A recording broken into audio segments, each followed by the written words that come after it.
All right, everybody, welcome to we call it a new podcast, not a new podcast, it's the podcast crossover. We got who do we got? We got Oh, look, this has nothing to do about top, bottom, nothing like that. It's not who's higher than other, but we got Anthony right over there. He puts me here because I'm his favorite. Yeah, Sorry, guys. Collecting Profit podcast, and we have Adrian and Mr. Enfuego from the Baseball Junkies podcast. So welcome. This hey, should be a thanks for lot of having fun. us. It's a lot of fun. Coming, hanging out. Anthony and I, we love what you guys do. And we've talked, we talk about you guys. We talk about you guys a lot more, off the air because our guests, we again two different types of podcasts, folks. One of the things I will say is when you look at the Baseball Junkies podcast, they are a little more agenda driven, where we are kind of hey, look, rabbit hole, let's go, whee, and see how far, see when we can go ahead and how fast it takes us to get out of it. But hey, before we get going, everybody, Anthony, you start. Sure. Yeah, my name's Anthony. Most of you guys know me. Me and Michael do the Collecting Profit podcast together. I also do tons of crazy card videos, and I've been getting more into like travel stuff lately, just because my girlfriend's really big into traveling. So I've been trying to talk her into doing a YouTube channel with it, and we just ended up starting to do it together. So got some travel stuff now as well. But more importantly, let's talk about these guys down here. Yeah. Adrian? Oh, hey guys, I'm Adrian from A League of Our Own on YouTube. Yeah, me and my battle buddy over here, Mr. Enfuego, we do the Baseball Junkies podcast each week, and then we each have our own, own things. We're pretty much strictly baseball on our channels. That's the only language we really speak. I mean, we dabble, but as far as cards and stuff, just baseball. We love it. We try to do as much as we can. And Andrew, it's funny you say like the whole travel thing. I just filmed a video today. I'll come out later this week where I actually go out, travel, do something with baseball cards. So it's something different. So that's very cool. Very cool. Something different. So yeah. Nice. Mr. Enfuego? If y'all don't know who I am by now, y'all need to come up from under that rock. All right?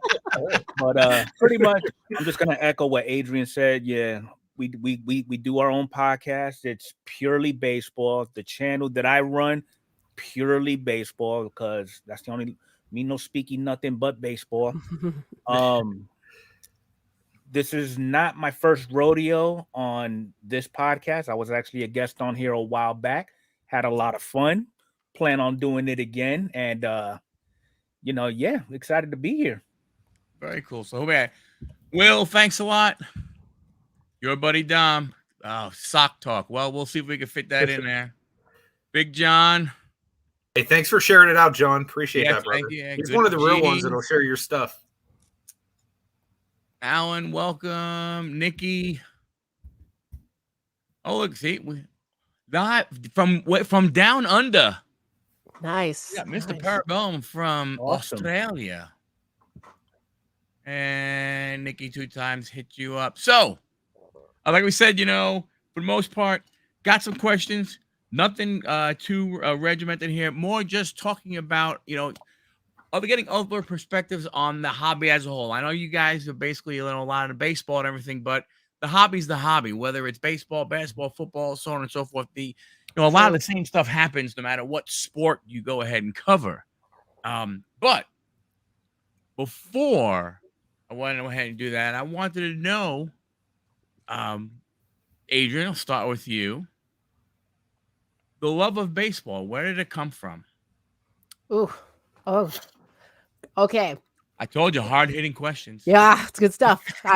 It's so simple, but still, so difficult. Like growing up, I feel like my dad had 2 things that he loves more than anything in the world, and that's the Beatles and baseball, New York Yankees.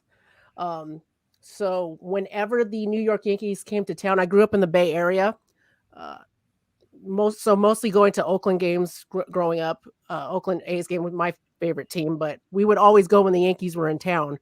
And I played Little League growing up. My brother played Little League.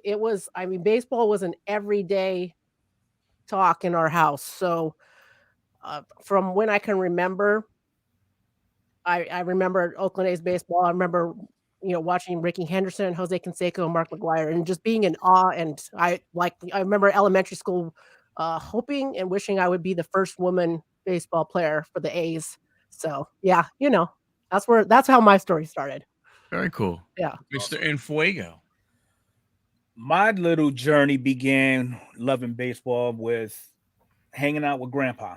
He was major baseball guy, also a Yankee fan. So every opportunity that he got into an argument with Grandma, he would just pick me up and we'll go catch a game. But wow. On top of the game, he would actually give me his insight on it, because at the same time, he was also into collecting too. I mean, not to the level where we see it today. He'll just grab up a whole bunch of stuff. Grading wasn't even a thing for him back then. So he would just collect them, tell me the story behind it, why he picked it up. And, he would always tell me, when it's time for me to go, I expect you to carry on this legacy. And then when you have your own kids, you can do the same thing, which I do plan on doing. My daughter, I got her into softball.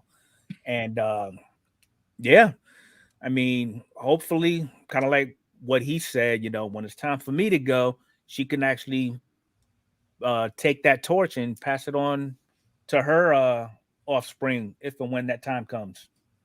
Very awesome. cool. That's Now, really Anthony, I know you're not a baseball guy.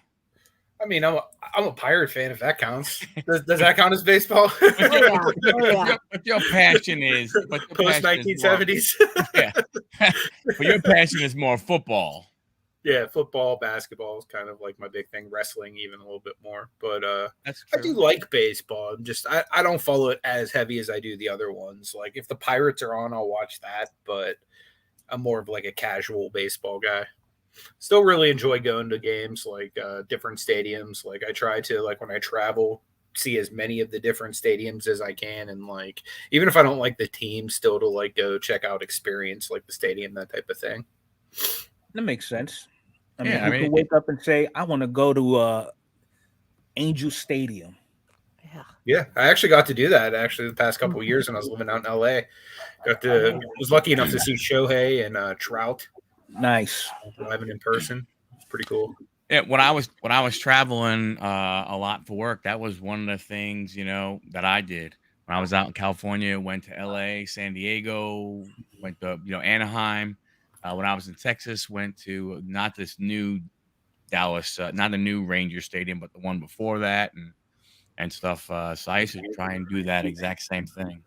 Very true, Dave. He just said better to follow the Pirates than the Steelers at the moment. Accurate, unfortunately. Yeah, Hey, Still railing from that. not a lot you could do. Not a lot you could do and everything. We just got dismantled by rookie QB. Don't worry, you got Mitchell Trubisky. You're fine. Yes. Come on, Mitch. Even Mitch's parents are like, "Oh, you guys are screwed." What's up, Eli? So, how did you guys come up with the podcast?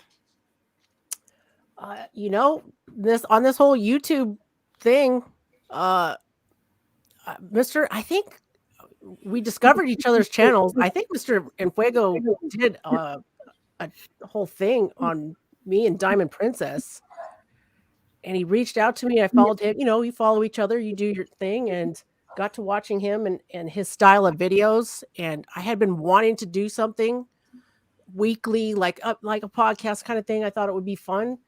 And after watching a lot of his stuff, I reached out to him and asked if he'd like to collaborate with me on something like that. And we actually discussed, we talked about it, and then it took maybe several months before we actually decided to go ahead and do it.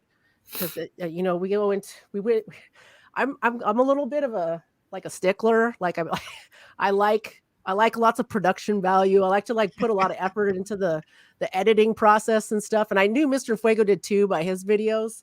So we we spent a lot of time preparing to do the whole podcast thing, and yeah, Mr. Fuego was all for it too. And we discovered we're both Army vet. Well, we're both veterans. Mr. Fuego's Army and Marines, but that was another like huge part, of the connection we made. So yeah, it's been working out beautifully, I might say. Yeah, we're coming up on a 1-year anniversary here soon. Yeah, that's true. That is awesome. Yeah, that is awesome. Does that story collaborate, John, Mr. Enfuego?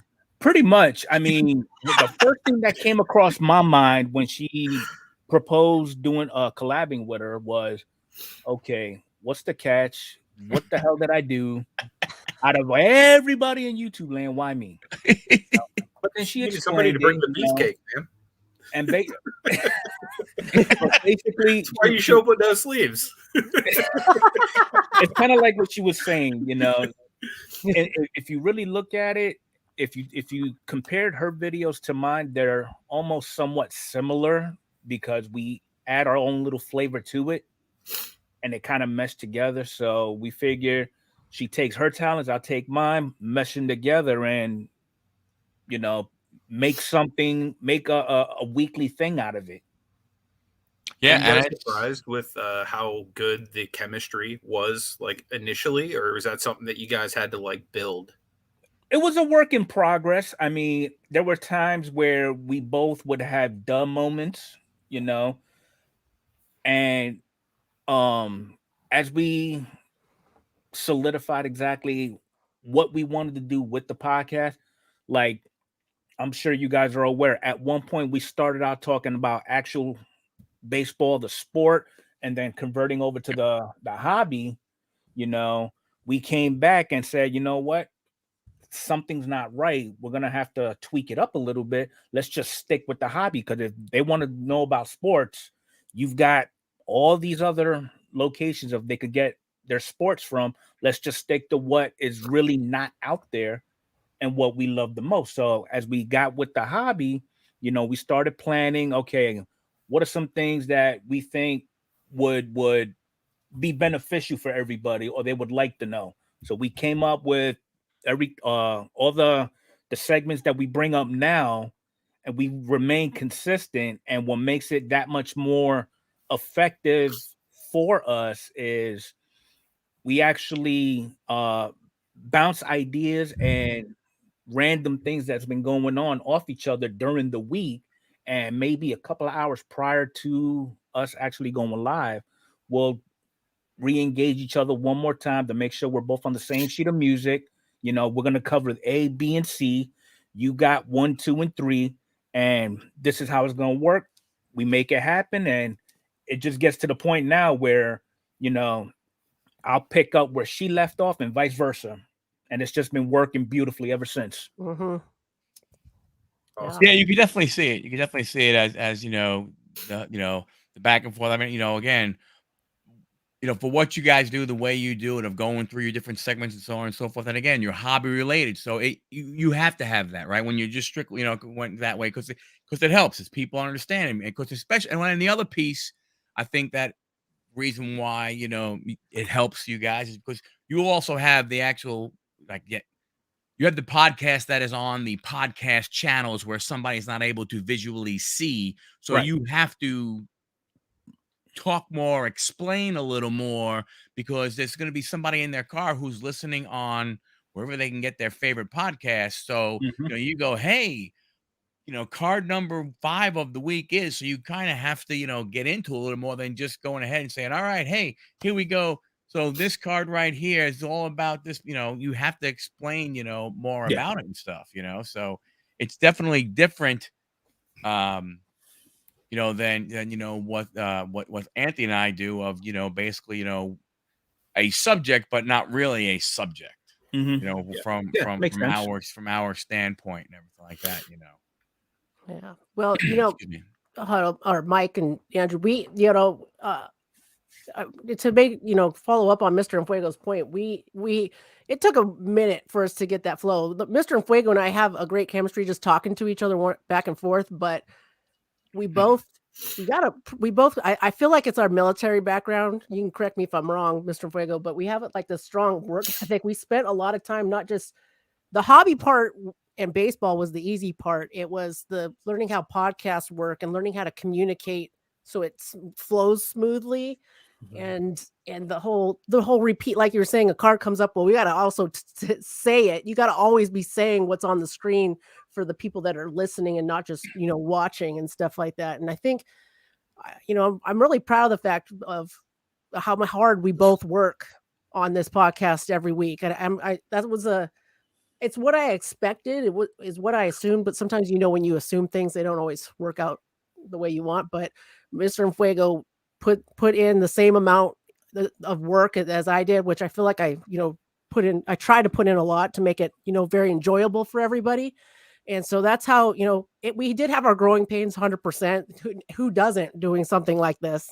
But I'm really proud of what we're creating every week for everybody and the support from guys like you in the card community and stuff like that, which I also want to say thank you very much for accommodating the Sunday thing. I know this is probably mostly because of me, because I work nights during the week and I haven't been able to do your Wednesday show. So I really, really appreciate you doing this. This is awesome. So anyways, this is awesome for us too. I even called in lazy thinking you was going to do this at 10 o'clock tonight. Like,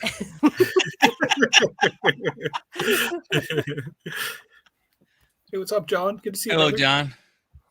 Yeah, that's one of the things that, Anthony and I have spoke about.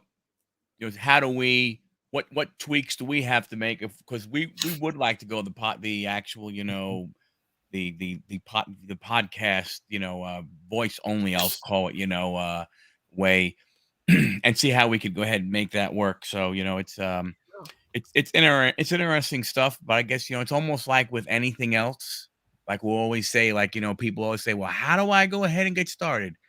Well, you hit record, and I guess we got to do the exact same thing. We got to hit download and just go and go from there, and just, the proverbial, either take a crap or get off the pot. Yeah, you got to learn from your mistakes.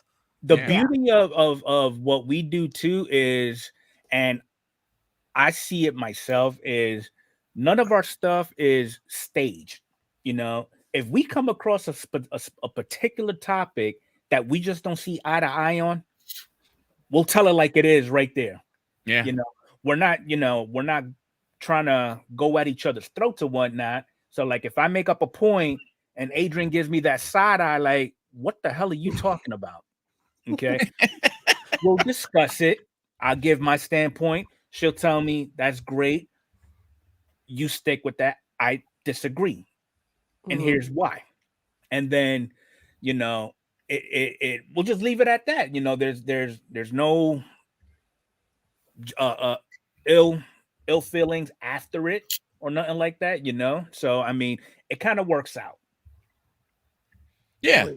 Oh, that's good when you have that. The back and forth makes everything, right? I mean, it's not necessarily, it's not, if you just sit there and it's constantly agreeing, well, yes, you're right. Next topic. Oh, you know what? You're right on that one too. I mean, you have to have the difference. We had that this past week with because I'm Carlos and everything, and he has a particular way of looking at things and stuff, and it's like, yeah, but I'm not saying you're wrong, but he may or may not have implicated you in a pretty serious crime. Yeah, and then towards the end, he's going ahead and talking about me doing, me taking out some family members, and that ain't cool. But with the hobby and everything like that, and again, look, this is free forming, so everybody is a speaker here. It's not just me going ahead and throwing stuff out and everything. But I did want to go ahead and talk about, because we are all in the hobby and everything, of the whole Panini stuff that's going on, and where do you want to start? What all your guys' takes are. So I don't know what. Somebody can go ahead and start, and we'll just get an idea from everybody. Well, here's what I think. When I think of Panini, I think of the Titanic. It's a sinking ship. Okay. I mean, first, it started out with this whole copyright with these card designs from 20 something years ago. Then you got this whole deal with them picking a fight or going head to head with Fanatics. Then you got this thing with WWE, them knocking off the active players for baseball. I mean, where does it end? And it doesn't help that the guy who's running this shit is not, he lacks in the common sense department, in my opinion. Panini guy? Yes. Because I mean, he sees that that the company is going through a hell and high water with a whole bunch of oopsies, and I'm sure he is fully aware of what's going on, what issues are present that we are voicing. The biggest one is the redemption program. That's but freaking train wreck. He has done nothing to show, one, that he has the interest of the customer first and foremost, that he's not making any efforts into rectifying it. Instead, there's rumor going around that he's looking at possibly pawning off the redemption program to like ComC or somebody. So I mean, see that. Where does it end? Yeah, I don't. That's a great thing. I don't know. I mean, where does it end is a great question. I think it's the end of Panini America. It's not the end of Panini because in Europe and over there, they're very big and stuff, and with the soccer and everything. So I think they'll be okay there. Panini America is gonna struggle. The redemption program is stupid. The points is even worse. To go ahead and get a first off the line box and go through a Dutch auction and pay $800 and you open it up and there you are as one of your autographs is a friggin' either a redemption or worse, it's Panini points. Yeah, which you use, you go there. If you've ever gotten Panini points and you go look, guess what, folks? They're trash. You don't have the best players there. Yeah, I mean, I will give Panini credit. The effort that they put into the card designs, by far top notch. Love it to death. For sure. Yes. Okay? However, that's the only thing that they got going. I have a follow-up for you on the analogy. You said Panini was like the Titanic. Do you feel like months ago, back when not Panini, but Fanatics purchased Topps, and they were trying to work out some kind of deal with Panini, and Panini dragged their feet, gave them like false numbers or whatever, but for whatever reason, they agreed not to sell to Fanatics. Do you feel like that was the iceberg, and that guy that you're talking about who's in charge is kind of like a bozo, is just like, I'm going to just steam right through this iceberg because, hey, I'm Panini CEO and I cannot be stopped? Honestly, I think for somebody in that position, it's kind of hard to relinquish control. Mm-hmm. Okay. I mean, you've got this mega monster of a company that may try to take what you started and possibly bring it to the next level. But you being that stubborn, grumpy old man, you're set in your ways and said, if the ship is going to go down, I'm going to go down with it. So I mean, that's probably what led Fanatics to start pulling half the shenanigans that they're doing now. You don't want to sell to me? Cool. We'll just take it from you little by little. To answer to also answer your question, Andrew, like that, the whole Panini thing is sad. Yes, they've got great product design. It's too bad. I'm not. I can see in the comments people know we're not big fans of Panini, but we're baseball card collectors, and it's hard. It was hard with Panini already anyway without the licensing and stuff. But even some of us, I could get, Mr. Enfuego, I know doesn't really like the non-licensing. I can get past it because some of the card designs were so cool. I think he can't. I think he was like that too. Honestly, if the card design was cool. They had some opportunities, man. They had some opportunities, and I just feel like that was a mixture of a company that was treating their employees like garbage, so they don't care, and that if they would have went with Fanatics, I don't know if it was a pride thing or what the deal was, that might have revived them. That might have been their chance, because obviously Fanatics is going through their growing pains right now, but we see they're trying to get away from the redemption thing and get away from that. Maybe they could have slowly taken Panini out of this mess, but I feel like they're just one bad business decision after another. This is Panini America I'm talking about. Yeah.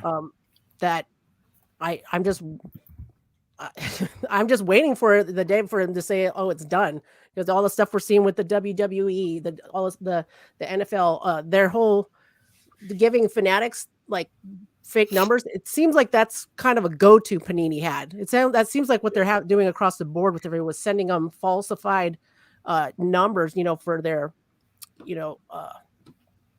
all their, income and things of that nature. So it's just, yes, Titanic, 100%. Mr. Enfuego hit it. See, the thing that gets me is the only thing, in my opinion, that Fanatics could have wanted from Panini is the designs of the cards, because they were already going to have the licensing, so they didn't need them for that, right? They already have the printers once they have tops and all that kind of stuff. So the only other thing was to be able to use the word mosaic or whatever. And who knows if those are actually trademarked. I would think they are, because you would think that Topps Fanatics would have come up with something along those lines, but they haven't. So you would think the only thing you could literally get from them would be maybe some trademark designs or stuff like that. So, and the truth of the matter is maybe that's why they decided to go ahead and say no, because what's the difference? What do you need them for? Right. From that standpoint. Now, there was a report, I think Sports Card Investor had it, that a judge, I guess, or an arbitrator, whatever you want to call it, said that Panini can print NFL product with logos and stuff. They were, like, I guess, a stay of execution, if you want to call it, for lack of better words. But that's one thing that I always wondered is that what did Fanatics want from Panini?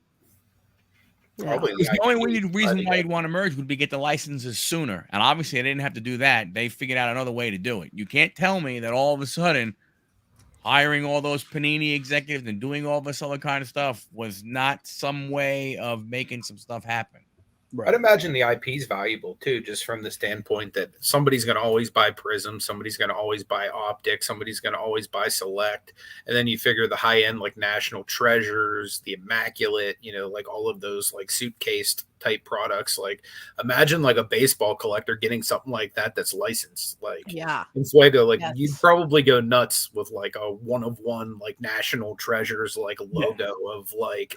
Julio Rodriguez. Like, could you imagine if that thing came to Panini or something like that? Oh man! So like, I could see them wanting to like leverage that, but then also getting the licenses faster so that you can actually start making these products too. I would think. Yeah. So I mean, I don't know. We will. Honestly, that could be the route that they was initially trying to go down.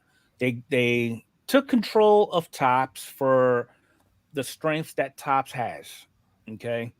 And they probably, kind of like what you said, Mike, that they may have wanted to go after Panini because there was things that Panini had and what they were doing, Topps wasn't. With the card designs, the names of the variations, the trademarking and all of that. So if they took control of both of those other companies, meshed them all together, who knows? It would have possibly been taken to a whole new level. Right. And that's what I'm saying. Once they had Topps, the play had to be more for the IP with Panini than it did anything else. And obviously to be able to have those licenses now rather than in 25 or 26, whenever, the different ones, were coming up and everything, from that standpoint. But then now, so we all know Panini's had their problems and all this other kind of crap. And lo and behold, Omen Chrome comes out. Where do you want to start with that? Oopsies. And we have this whole 95 different duplicate one-of-ones being out in the world. Mm-hmm. And now you have a buyback. So who gets the buyback? Obviously, is that a first? I didn't read the whole thing. Maybe you guys did. But if you did, if you know, is it whoever first come, first serve? So if I have the John Smith one-of-one and Adrian, you have the John Smith one-of-one, is it the first one that reaches out to tops? And that's the way that works? Yes, Yep. it is. In a nutshell, yes. And they had the list online. There's a list online too. You can see the ones that have been claimed already. So yeah. So do you think, so does that make it, so let me ask a question. Does the buyback set the price for the market then on the other one? That's a good question. Jeez. Because actually there was one of the duplicated superfractors that was sold on eBay, and it only went for like $1,500. Mm-hmm. And now I've seen some stories now where, like the day before the buyback announcement came out, people sold the superfractors or recently, and like it was en route, and they were like stopping it en route and things like that, because those buyback prices that they gave are astronomically higher than what those cards are worth. Yeah. I mean, the Ethan Salas for $75K, that's 75, comma, not 7,500, which seems a little bit more reasonable for what superfractors go for, but 75,000. When I was reading that, I kept looking on different sites. I'm like, I'm not reading this right. And dang, but no, I don't, those cards aren't worth that much. So I think they were just like really trying to make a, like, dude, we screwed up and we want to make this right. Like they were trying to make a big statement by doing that.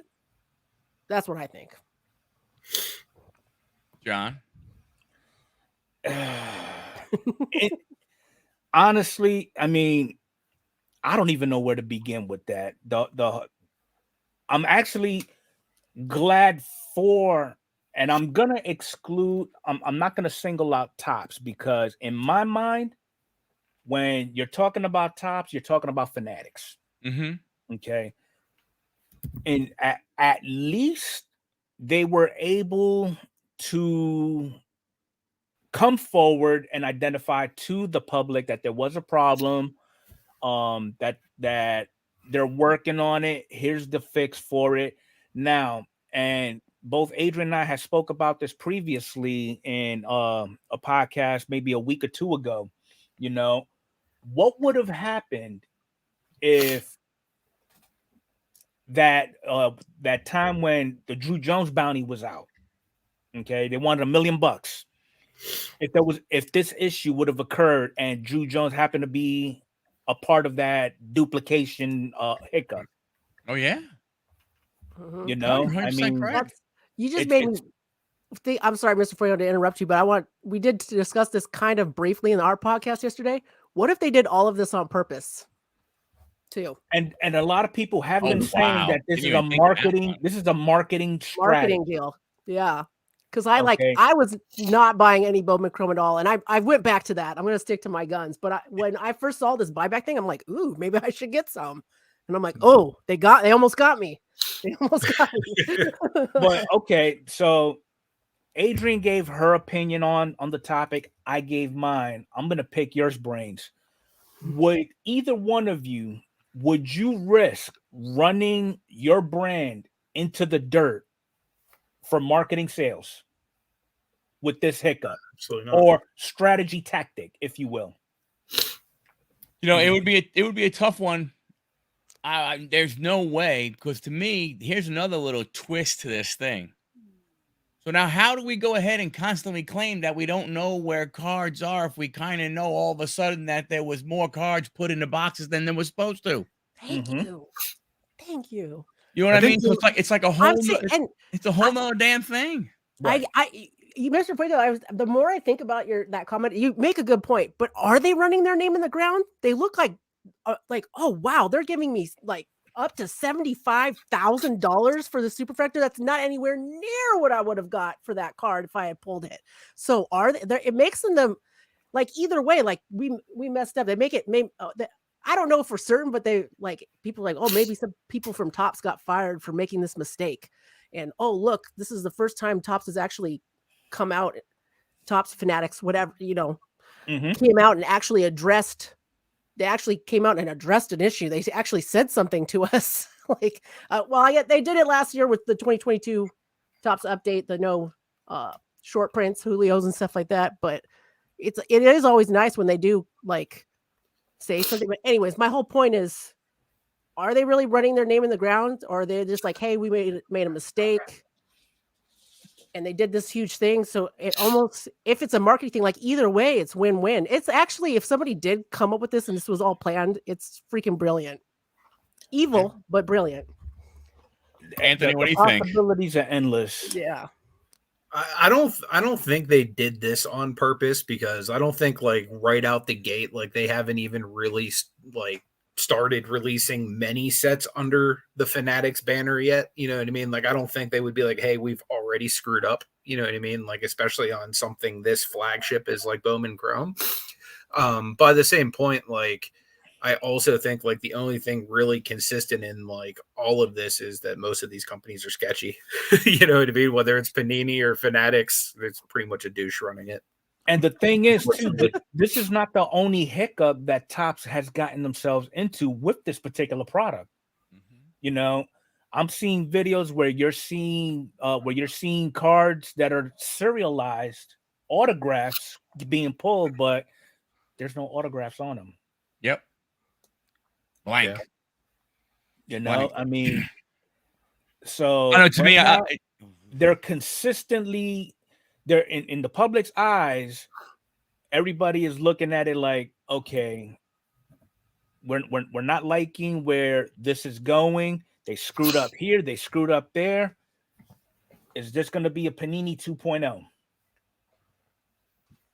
No, you're right. I agree. And again, it's only the superfractors, no autographs. At least they confirmed none of the retrofractors or the autograph superfractors were duplicated. Yeah, because you can imagine if the 101 Babe Ruth, which was pulled. Yes. You imagine if all of a sudden next week some other dude pulls a 1 of 1, and the other guy has already made the deal with David Adams. Yeah. That would be. Oh my God. Oh my Lord. You know what I wonder is, these cards that are without autos, were they meant to be on card autos, or were they meant to be sticker autos? Because if they're meant to be sticker autos, are they taking the stickers and just throwing them on their base cards, like of Aaron Judge or whomever the player is that didn't get the sticker put on? Because typically they just have sheets, just like if you were to buy any form of sticker from the store, like say they're like Care Bear stickers, you just pull off the autograph stickers the same exact way. I could be wrong, but I feel like Bowman Chrome autos usually are on card. I unless you get them out of mega boxes and stuff like that, but like out of Chrome products, like almost, I don't think I've ever gotten one. I've got some sitting here next to me. Like they're almost always usually on card. I have pulled paper Bowman first that are with the sticker, right? But nothing out of the Chrome product usually. So well, that's good. And that's another issue too. I mean, I'm pretty sure you guys remember what you got Aaron Judge sticker auto on Mookie Betts baseball card. Yeah. Well, remember there was that whole one that with the George Brett and Babe Ruth. Yeah. Yes. Yeah. Yeah. I mean, if it ain't one thing, it's another. Yeah. Well, and just recently, earlier, a couple days ago, I know I don't know if you guys watched Dan the Cardman or whatever. They found a bunch of the stickers and cards in the trash compactor. So, yeah. It's an interesting thing. Yeah, they were all redemption cards. Yeah. Either that or Panini. Well, I don't know how good the player was. Maybe they were Panini's points cards. Yeah. I don't know. I mean, it's Bowman Chrome is a big product, and I don't know. I mean, Adrian, you make a really good point. It's possible. I mean, I don't know. It makes you think more of, was it done, for a certain reason, but it's like to drive sales. I mean, so when would were all the pre-sales not where they wanted it to be? I don't know. It's a very interesting uh, theory, but I'm be honest with you, I wouldn't put it past any of them. It's just like they had the whole thing with if Fanatics, if that Babe Ruth retro, which it wasn't. I thought it was because I'm Miss Conspiracy Theory, but they were talking Fanatics Live was going to give a $15,000 bounty to let the person keep the card because they knew about the David Adams thing. If it got pulled on Fanatics Live, so it gets pulled on something else this weekend. But so they saw last time when the David Adams thing with the Drew Jones, how everything that dived after that. It's not gonna. I don't think it's gonna dive as much now because of this whole superfractor thing going on. It keeps it going. So yeah, I mean, yeah. I don't know. I don't like to think that way, but just with all the stuff that comes out in the hobby news all the time, I'm just like, there is so much like corruption. I want people to like just be extra careful. I want you guys to still have everybody to have fun doing like with cards and stuff still, but just maybe just be more careful where you send your money. You know what I mean? Like slowly it's becoming more of a business and less of a hobby, especially when you're throwing 5 figures, 6 figures at somebody if a certain item is in your possession. For sure. So, I mean, that's another headache within itself. Yeah, because you're right. I mean, what's the incentive for you to keep that card? If there was no buying or nothing, there's no like you're gonna. Oh my gosh, it's great. Now you may be. I mean, let's face it, a card like that, a lot of talk and everything is probably still going to be, a reason to go ahead and sell it or to think it, But when someone says something like that, hey, you find it, I'll give you, 200,000. Yeah.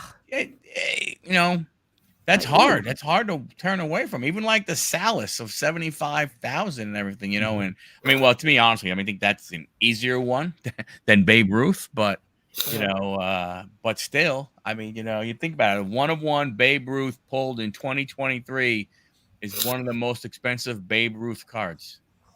Oh, that's crazy. That is wild. Think of it that way. That's crazy to think of that, but it's right? true. Wow. I mean, I would gladly trade it for an old one. Yeah, 100%. Me too. Yeah. So I think that's I don't know. I think the whole thing is the 1 of 1 thing. I get it. I mean, it just. But I think that just goes to show you, John. You were talking about the hobby, how is it has changed and stuff. When you started, I think doing a lot of this stuff with the numbered cards and all this kind of stuff, that you started to see where it was more business and hobby, and I think that's where it is. Everybody wants to call it, the hobby, and I think the problem you have is it's a hobby for certain people, and it's not a hobby for other people. And the truth is I guess both are needed, because if you don't have the people who want to rip and open and collect the yellow stuff, that value goes down.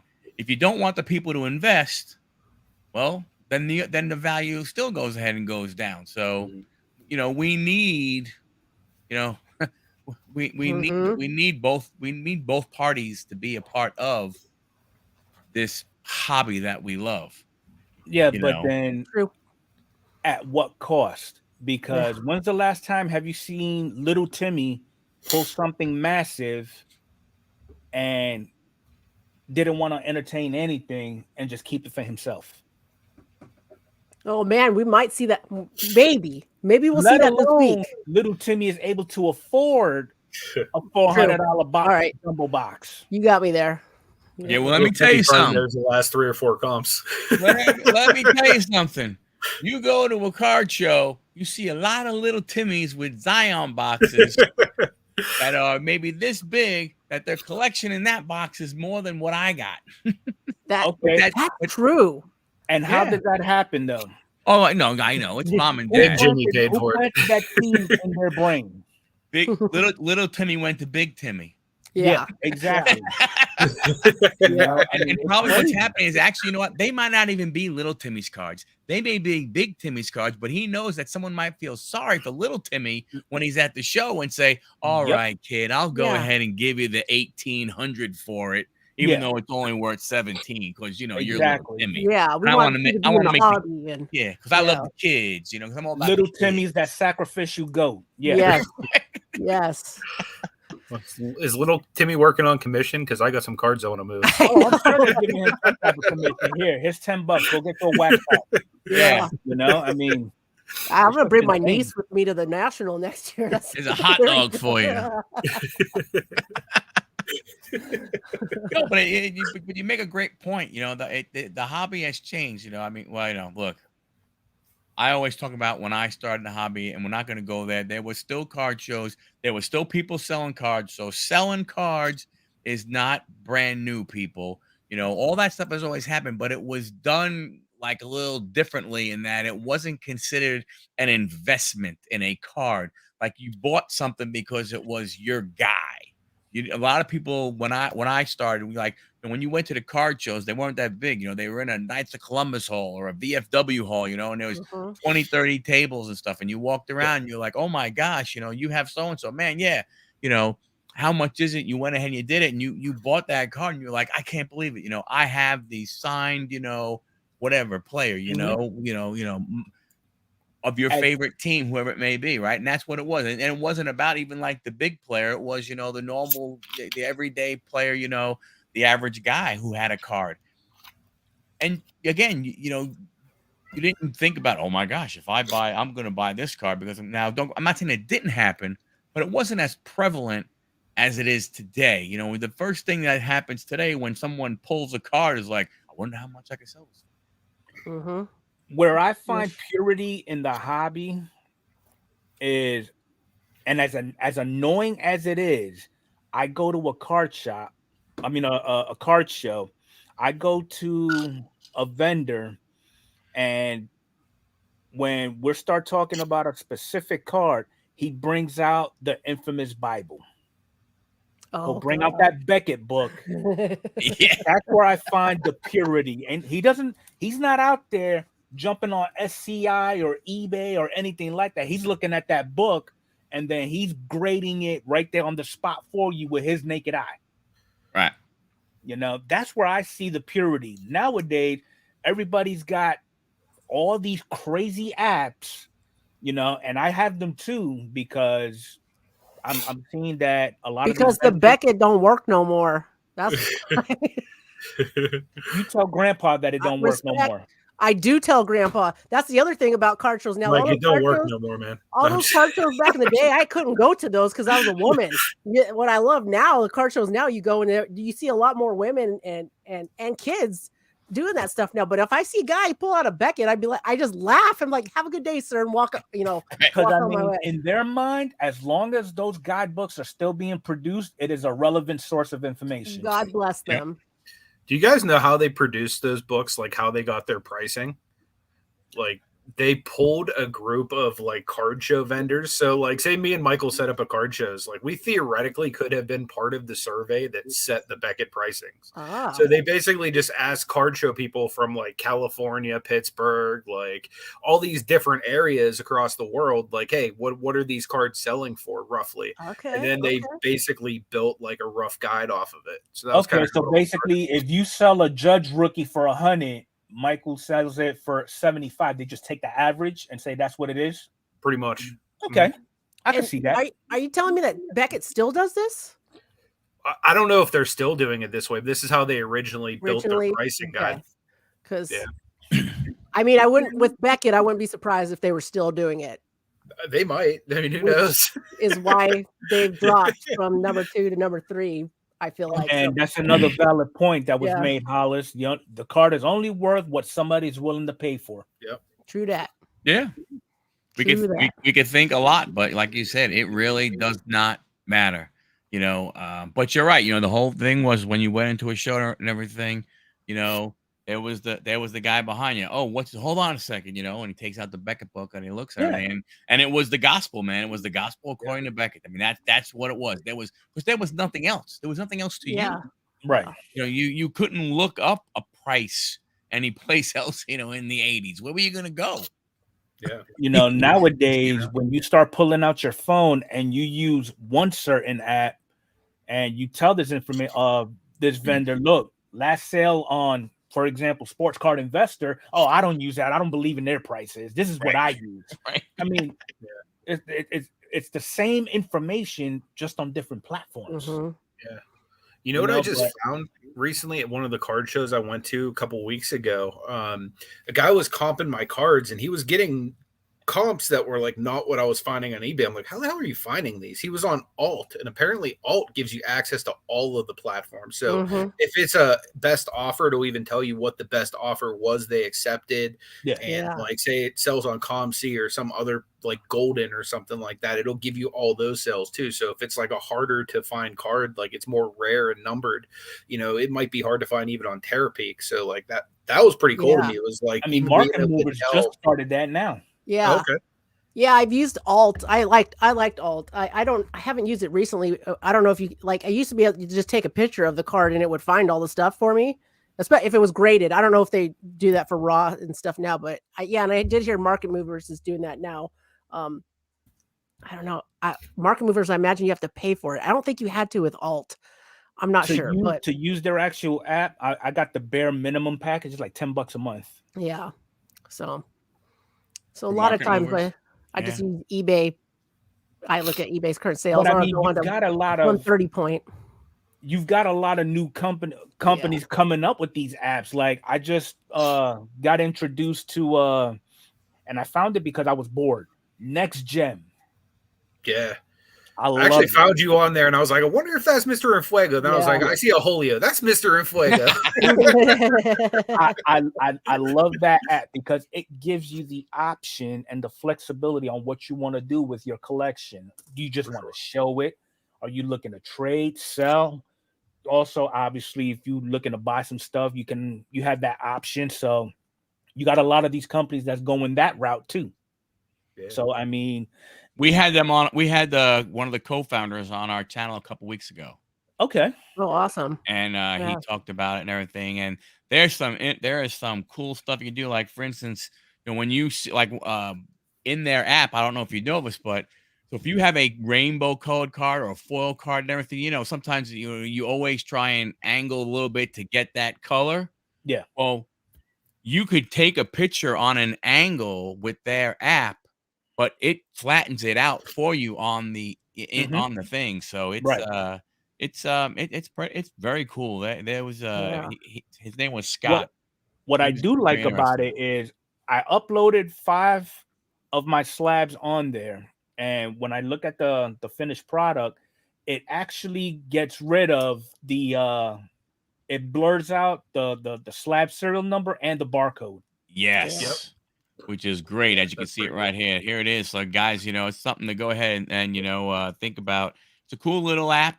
I believe. I also figured this out, too, why it does that. There's a little option you can make it actually crop your slabs. So, like, if you ever see this on your slabs, there's a little button you can pick when you're uploading them right underneath. You just check the box, and it'll automatically crop it for you. Well, that's awesome.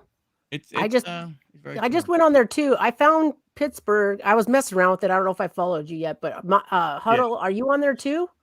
Not yet, because I'm an Android user. Oh, I'm sorry. My condolences. I'm sorry. Yeah. Look. You don't need to discriminate against me. Okay? You can still do the on website, your computer though. No, you can do the website. Yeah. It'd be a lot harder to upload though. You'd probably have to take your pictures and like drop them to a drive or something like that. I keep checking the app store to see when it's going to come on Android. Sweet. This way they get all the bugs out, all the crap out on you Apple users, and then it'll be perfect when Android gets it. Yeah. You know, it's awesome. Like it's addicting. I'm currently working out a big like sell with this guy that literally PCs all the same stuff as me. He's literally buying Anderson Varejao, like Zodrunas Ilgauskas, like Mark Price. I'm like, this guy's a man after my own heart. Like he's literally buying all like the players I grew up on. Nice. Yeah, those are the kind of trades or sales that are the hardest to actually do. Yeah, for sure. Have you guys messed around on VersaSwap? VersaSwap? I'm not. I have. Yeah, I haven't actually made a deal yet though. Like I basically like I found that there's a lot of people that just want to sell. and they're not like as into trading. And then even if they are, it'd be like, okay, well, what do you want to trade so I can like upload stuff into it? Because like I'm not going to sit here for like hours like uploading everything. Like Yeah. if you tell me like Julio Rodriguez, I'll upload some Julios. You know what I mean? Yeah. I have made 3 or 4 trades on there. I kind of dig it. But I like the whole next gen better because that it's like sharing your collection. I was getting the same feeling on Veriswap because I got to upload some of my cards, and then I realized real quick I need to take some of these down because I don't want to trade them. Yeah. But yeah, so some pretty fun apps for sure. Well, I just want to little backtrack a little bit, but you brought up something a little bit ago, Adrian. What is it like being a woman in this hobby? It's awesome now. I think it's great. It's I don't feel like any different. Like growing up, it was different, right? But now I feel like just another person in the community. I don't ever feel like I'm getting treated differently, or maybe at first when I was first getting back into it and I was getting cards graded, I know there were still 1 or 2 guys that just not sure. And then once I saw like my grades coming back from PSA and watching my views go up on YouTube, and I don't have a LCS around here. I got a few close friends that I got back into collecting with that are local, and I just feel like just part of the community now. Way different than when I was growing up. I just remember like some of the grumpy old guys in the card shop. I hate to say it, but that was like it in a lot of card shops growing up, and they just didn't want to have anything to do with me. Yeah, like just assumed that I was such a tomboy growing up. I wanted to play baseball. I wanted to collect and comics and all that stuff, and a lot of times I just shoot off because it was like, this is for boys, this is for men, not for women. But completely different now. I feel very comfortable in this community now, and it's that's a great change that's happened in the community. Like you were talking earlier about card shows, back in the day, and it had its good and its bads back in the day, and now to this day we've got just a new set of good things and bad things about the card collecting atmosphere out there. Is there any negatives you've found from being a woman in the hobby? I know like normally like no one's ever asked that question, but like have you had any like kind of negatives, or have you ever felt like people have treated you some type of way, like outside of when you were a little kid in the card shop, like maybe even recently?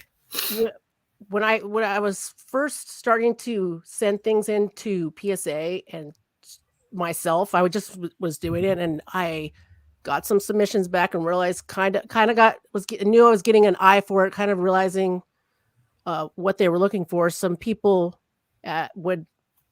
some gentlemen would ask me to look at their cards, and I would give them their opinion, and they wouldn't like my opinion.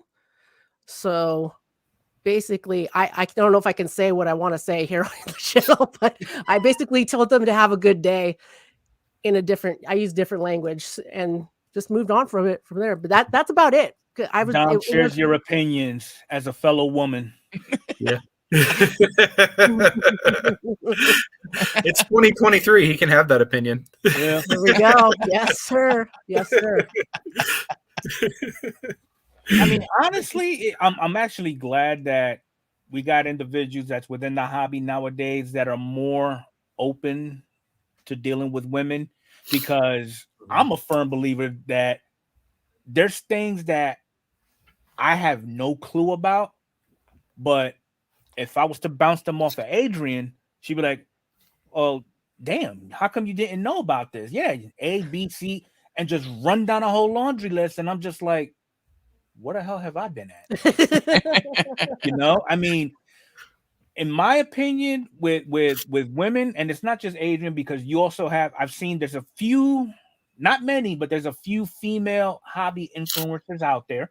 Mm-hmm. Okay, they give their perspectives on their collecting journeys or investing journeys or whatever the case may be, and a lot of them, I do like the takes that they use in their collecting habits or their investing habits, or anything that has to deal with collecting any type of card from whatever sport.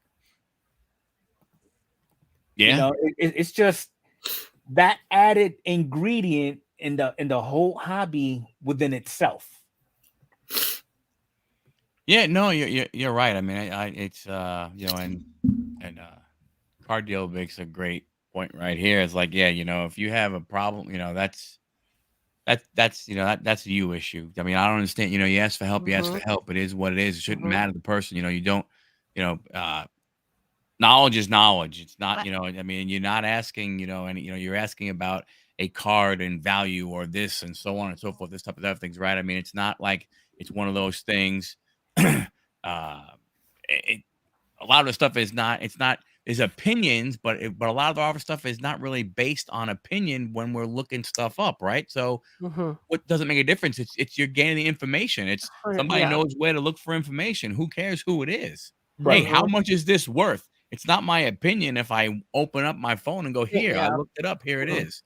So some things, but the reality is, if there is something I have no clue about, okay, and I run it by another male, they're gonna look at me like, how do you not know this? Are you really, they're gonna look at you a certain way. They're gonna start passing judgment on you, and I could care less what people think about me. You're not paying my bills or anything like that, or if I get your opinion on a particular item, but then I turn around and I go check with Adrian or another female and they give me something different, and I actually favor what their idea was and I go with them, people tend to get a little butthurt off of that too. Oh, what does she know? She hasn't been around. I've been collecting for years, and that, who cares?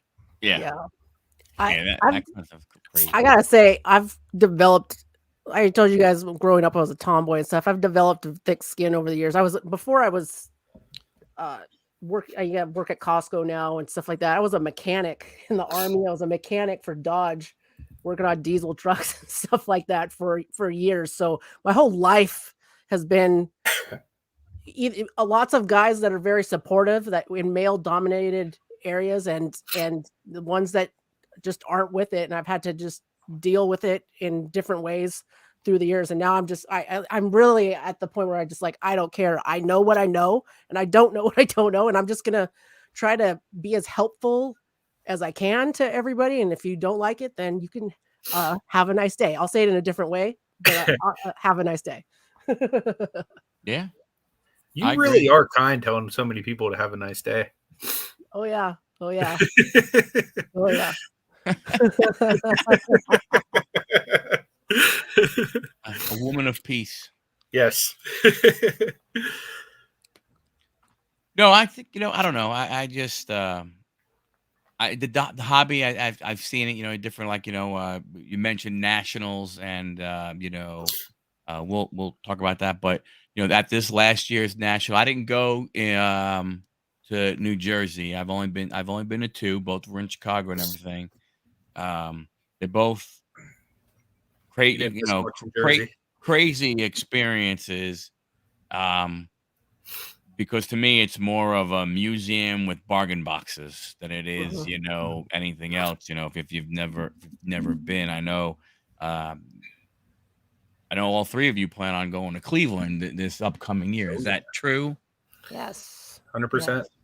Anthony has to go so he can, walk by LeBron's picture or something. I'll be like partially living in Cleveland like this fall, actually. My girlfriend's taking a travel assignment out there, so like I'll be there a ton of this upcoming year. Yeah. Nice. I just went to Cleveland for the first time this past March, and I really liked it there. I thought it was nice, so I'm excited that it's there. Outside of this football team, they're great. Yes, this is true. This is true. So first time for you going, Adrian? To the national? Yeah, it will be, yes. So I know it's still, a ways away, but just initially, like what are you looking forward to the most? Honestly, it's to meet a lot of you guys in person. honestly, to meet a lot of the community in person, and then just to experience the entire thing. I mean, at this time, I'm not thinking about like if I'm going to make a big purchase or something like that. It's going to be more about like walking around and just checking everything out. Like you said, I had a feeling like the whole museum side of it, I might get to see some stuff in person that I've never seen before. And but really, it's to meet other people in the card community like in person is what I'm most excited for. Yeah, it's always my favorite part of going to. That was where Michael and I met for the first time, was at the National. Yeah. Very nice. Very nice. Yeah. Because we knew of each other before the sports hobby, before the hobby, from being resellers and stuff, and we used to we were on each other's. We had previous shows in the reselling genre. Very from that very standpoint fun. and everything. So we knew each other from there. But it was great. Like this last, we went this last time. I got to meet Chuck Dupree, got to meet Matty Ice, got to meet Sports Cars 24/7. Adam was there. We got to meet Adam, and I forgot who else. I'm sure Matty. Don't Talk to Robots, Flying Doug, Dutchman. I mean, and those two dudes are like tall. Holy crap. You go, hey, what's going on? What the hell are you doing up there, for crying out loud? It's like, man, it must be tough for you to look at the cards. You got to bend down really, really far. But it is I mean, heritage is there. Arnie, that's right. Forgot about Arnie. Thank you. We like Heritage Auction goes there, and you see, and I mean, it's behind glass, but we were like 1 foot from the Mickey Mantle, the Mickey Mantle rookie 9.5 or whatever it is, like right there, and you're like, oh my gosh, it's like so you see things that you were like, did I just see what I thought I saw? Yes, you did. The guy sitting there who has a case, and 3/4 of the case are all Mickey Mantle graded rookie cards. Yeah. You're like, yeah, that's a really expensive case right there. Holy crap. And I tell you, it's interesting from a standpoint of is that it's hard to see everything. It really is. Because then one, you get lost. Because you start, especially when you try and meet people, you're like, okay, where are you? I'm in section 1000. Yeah. Where the hell is section 1000? You look and you're like, and then you go, oh, okay, hold on. I'll get you a text. All right, I'm coming that way. But then you forget to look where you were. And you're like, well, we're here. I don't know if we were here. Let's start over. You go, damn, and from that standpoint. But it's a cool experience. You guys, I mean, like I said, if you've never been, you're gonna love it and everything. The after shows, I mean, like the after get-togethers of the YouTube people and stuff, those are great also. But overall, like I said, if you're a bargain bin hunter, man, you can find some unbelievable deals because awesome. because you got to realize, like we were talking to Card Collector 2. This was 2 years ago, and Ryan was there and everything. We were talking. We were like, hey, just out of curiosity, the Nationals are at the end of July. When do you have time to put all these boxes together? And he's like, we start in February. They start putting all their dollar boxes together in February. He's like, so if players all of a sudden get hot or rookies get called up, like, you know what? Mm-hmm. I don't sit there and go through all these boxes. He's like, I don't have time. Yeah. I just go ahead and he goes, you guys get the benefit of it. You get that numbered rookie of the hot player for $1. Yeah. Very cool. Very cool. Excuse me. From that standpoint. So, sorry, Anthony, but to talk a little bit of baseball, what do you think about Miggy Cabrera going ahead and today being his last day as a actual professional? It's always sad to me. It's always sad when these players retire, like because Miggy's been such a huge face of baseball in general. Just all his funny antics he's done over the year, and his amazing like hitting ability and things like that. It's very like bittersweet. Like happy for him. He's gonna be a Hall of Fame. He's a Hall of Famer. He's gonna get in there. And Yeah. but it's it's just the end. It's like the end of an era. Pujols last year, Miggy this year. It's just bittersweet, very bittersweet. What surprised me today was I have MLB TV, so I was watching the game, trying to see if he would do anything. And the first 2 times he strikes out, the third time he comes at the bat, he hits a weak pop fly, and it comes up, and I guess it's the 7th inning, and the Tigers are winning, and he has to know that there's like 99.9% chance that this is it. And he goes up there and he watches 4 balls go by to take the walk. Doesn't even, it's like, just, I mean, and to me, and I was like, after the guy threw ball 2, I'm like, come on, just freaking groove one, for crying out loud. It's the dude's last plate appearance. Groove one. And then, and then we got the 3-0, and I'm like, Mickey, just swing the damn bat. I just want it, because I don't want it to end on a walk. I want to, I want to see something. I want to see maybe everybody can end their career on a storybook ending, though. Yeah, I know. You're right. It's better than a strikeout, I guess.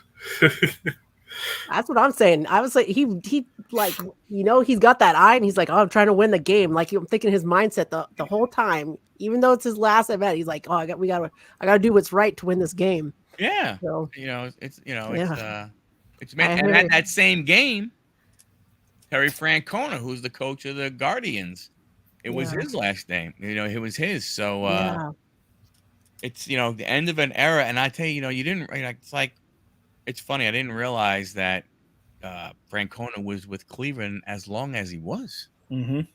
Like, holy crap! Yeah. Like, I just thought it was like maybe 4 or 5 years, because it went by so damn fast. Quick, You don't realize that it was what, 12. I'm not exactly sure, but it was a lot more. It was probably 3 times as more than I thought it was going to be. And there are a bunch of other players. Larkin says, oh no, Greinke might be retiring. Greinke, Joey Votto. Mm-hmm. Some people think maybe Brandon Crawford, but you're the other team in the Bay Area, Adrian, not the one that you root for. Yeah. My mom's a big Giants fan, so I follow them as well. But Adam Wainwright, that's another one. Card 2011 cards. Adam Wainwright's another one. So Adam Wainwright should have stuck with last year. Poor guy, like, gosh. Well, he wanted to get that 200th win. Yeah, I hear you, but he did go ahead. He did get it. Yeah, but I mean, he that's a tough way to get to 200 when you look at his year this year. Yeah. And everything, and then at home they gave him a pinch hit appearance. From that standpoint, Buck Showalter's not coming back anymore. As a Mets fan, I'm not going to say I'm sad. Yeah, it's been a wild. It's every year. It's been a wild season. There's been a lot of crazy things that happen. Like Shohei Ohtani, the stuff he did this year was just unfreaking believable, and now we don't know where he's going to be next year, along with Mike Trout, maybe too. And Trout reached out to me. He's going to be in pinstripes next season. They both come to Pittsburgh. I mean, and then nothing, pretty much. Sugardale hot dogs, maybe. For that salary, it'll be Pittsburgh and 8 of the guys from the stands. Pretty much. Hey, we got openings today at the 1:00 game. Get here at 10:00 for batting practice. Let's go. Yeah. Let's go. Like, literally, we have just Mike Trout now. He's gonna hit. He's gonna pitch. He's gonna catch. We'll do it all. Yeah, we'll win more games. Yeah, you're probably not wrong. Low key, the Pirates did a lot better this year than they have in previous years. They've got some people. If they start slowly doing youth is on their side. Yeah, I'm a big fan of O'Neal Cruz. I'm looking forward to when he comes back. And then you guys had you got Brian Hayes and there's a lot of young guys, even like Kenmore Johnson, coming up. Yeah, I am glad to see that this year's postseason there's a whole bunch of new different teams on. Yeah, yes, for sure.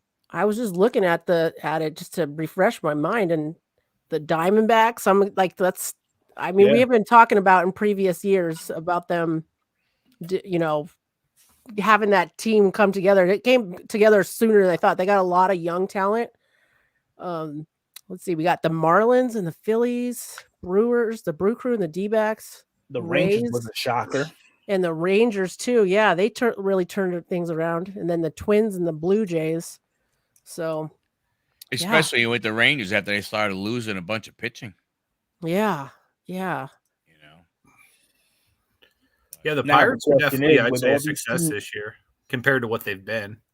I thought Yeah, they had some stints there that were really good. I mean, I'm thinking they're starting to slowly, like, really try to change things around and start actually playing some baseball instead of being like they were right there with my A's as far as like it's like a minor league team in the majors. Pretty much, yeah. It's So- like if we get anybody that makes an all-star game, it's like, cool. Yeah, Now we're we'll going to trade sell them for cash. Yeah. Yes. Yep. Really? Like, we didn't get any players. We got cash. It's like, Yeah. what do the Nuttings need cash for? It's like, yeah. Exactly. How are you bringing revenue in? No fans are coming to want to see this. Like, come on, man. So Now I wonder with all these teams that just made the postseason and who move on to the division, the championship, and the World Series, how's it going to affect that value of that cardboard that they got? oh yeah. That no-name guy is going to be the chaser in next year's flagship product. Who knows? Yeah. We're gonna be watching battle. We got this. We're gonna be watching. We got to report it on the podcast, man. Mhm. Well, that's what we got to do. Have But a prediction for who you think's going to win, and even taking it a step further, who you think might be the MVP of the series. That's Oh, gonna be a tough one. I have a pick for that. I feel like the Braves are going all the way again, and with the way Ronald Acuna's been playing, I think he gets MVP. Yeah, yeah. Oh yeah. Hopefully he don't get hurt Why would you put that juju on him? Why would you say that? because I'm a realist. Gosh. I vote for that. I hope he doesn't get hurt either. Yeah. And I hope it's not really, really bad. No, and I mean that because I mean this kid has had a stellar season, making history left and right, being compared to names that you would have never thought would have actually happened. I mean, really, Ty Cobb to do all that in the middle of a season, get hurt, and not able to finish your story in 2023 is definitely it would suck. Because I know when they had their run last year, I mean when they won it and he wasn't there, he felt like total crap because he was out with an ACL tear. Yep. Mm-hmm. Yeah, I mean, the team from Georgia is going to have some issues if their starters can't go deep. Yeah, true. Their bullpen is not that great, or it hasn't been that it hasn't been that consistent bullpen that they've had, over the years and everything. So that's I'm called Bob Nutting. Cash considerations, man. We'll bolster that bullpen. Yeah. Well, it's funny when just to go back to what you were saying. I think what gets me is these more of these younger players that we're seeing that come up and are making this splash and stuff like that. They're gonna have to start to stick around because, I mean, where's the money gonna come from? I know some of these guys don't care and they'll spend like they want to, but I mean, you look at, we talked about a little earlier, Mr. Enfuego. I mean, you look at the Yankees and everything. George would have been a lot different, and a lot of these players, like, there would have been no way anybody would think if George Steinbrenner was alive and Shohei Ohtani is a free agent, he would have did telling you, everything he can to put pinstripes on him. Exactly. Oh, yeah. Exactly. He'd go, what? Oh, they offered you 6? How's I'll about give you 700? Yeah. Oh, wait, they'll offer you 7? How's about 800? Yeah. And you wear the pinstripes in the city of New York, the franchise. I mean, so it's a big difference, but a lot of these young, like, it was great seeing Julio sign, where he did, even with the Pirates. I mean, even though it hasn't necessarily worked yet because he's been hurt a bunch. But Key Brian Hayes signing a long-term deal with them, everybody figured after his rookie season, oh baby, he's gonna be gone. It's just gonna be a matter of time before he's gonna be the next Pittsburgh Pirate to go ahead and leave. So it's nice seeing these guys stick around. These early signings were really just, they blew my mind. You know, with Lou Bob, he hasn't been on the job not even 24 full hours, and they're already throwing an extension at him. You know, J-Rod, nice. they threw a 12-year at him, and I'm just like, can y'all give the kid an opportunity to prove himself first? Because again, if you got those old school owners, and I'm gonna bring him up again, George is not looking at extending somebody during their debut season. It's not gonna happen. Not on his watch. Right. You'll be lucky if you get a second look the next season. Yeah. And I think looking at things like, I mean, didn't Wander Franco, look at how that's turning out for the Rays. Yep. You know, I think I also think I can't remember how long the contract was, but I know they spent a lot of money with him on him. Trevor Bauer with the Dodgers. You know, like. Yeah, So, and then Urias from the Dodgers, he basically screwed himself. He's going to be free agent. Yeah, that's right. He was going to go ahead and get a deal. He was going to get a really nice payday from somebody. Throw that one away. Threw it away. You know? Yep. So I just think, I don't know. I think, like you said, when you look at it from the standpoint of some of these, I mean, some of them, they wouldn't get extended and everything like that. I mean, you can't blame the player, right? It's going to be hard. Look, hey, we'll give you a 14-year deal. Look, I mean, San Diego did it with, Tatis. Yeah. And look how that turned out. Exactly. Yeah. And then you look at, then they turn around and they do Machado and they do Bogarts. And the funny thing is those guys, those contracts go until they're like 40, 41 years old. Yeah.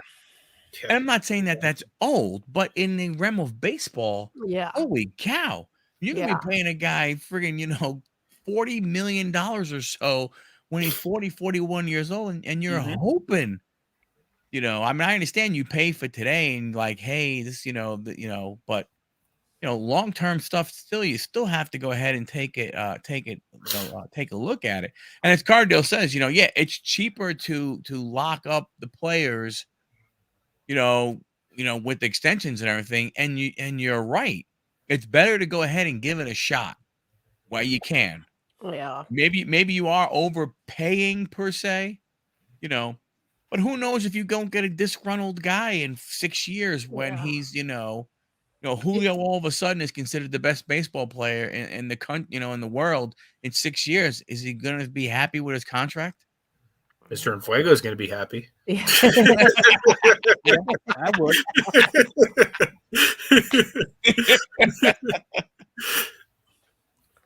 It's a huge gamble either way. I think we've discussed before. It's a huge gamble. Like, you're trying to lock in that young talent before they get big, so you don't have to spend like multi-million dollars on them, or you get them on that deal and then they do something stupid, and then it's money. Then it doesn't matter. It's just catch-22. Yeah, I guess it's better. I mean, from a team standpoint, you can understand, right?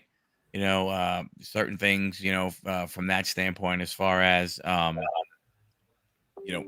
locking them up, taking away the arbitration years and getting free agency and so on and so forth. And, but hopefully, these deals are the types of deals where, it's not I don't know if any of these have opt-out deals. So if, if Machado did sign for 10 years, but is it really 5 with an opt-out after 5, and all those types of things? Because I don't know. To me, like I said, we're always, if people aren't going to spend, and it's funny.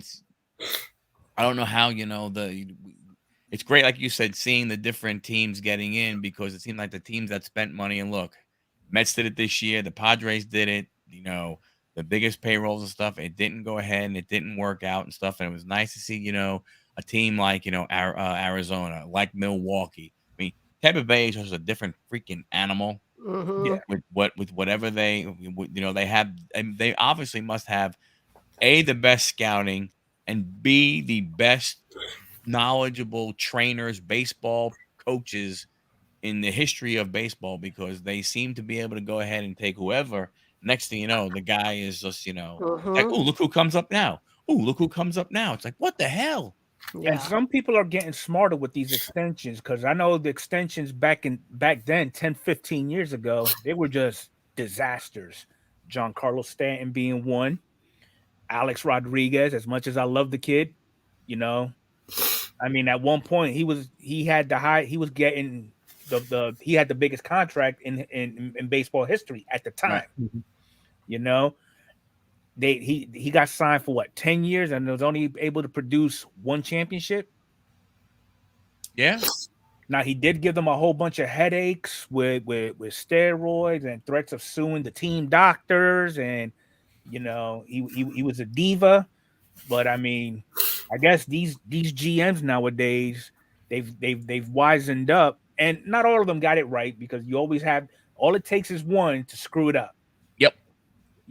And I mean, I just think they need to be a little more conscious on when they start throwing out these extensions to these kids that really hadn't made a name for themselves. They're just basing their performance, their talent, possibly their potential, from what they did before the call up. Sure. 100%. 100%. And it's so it,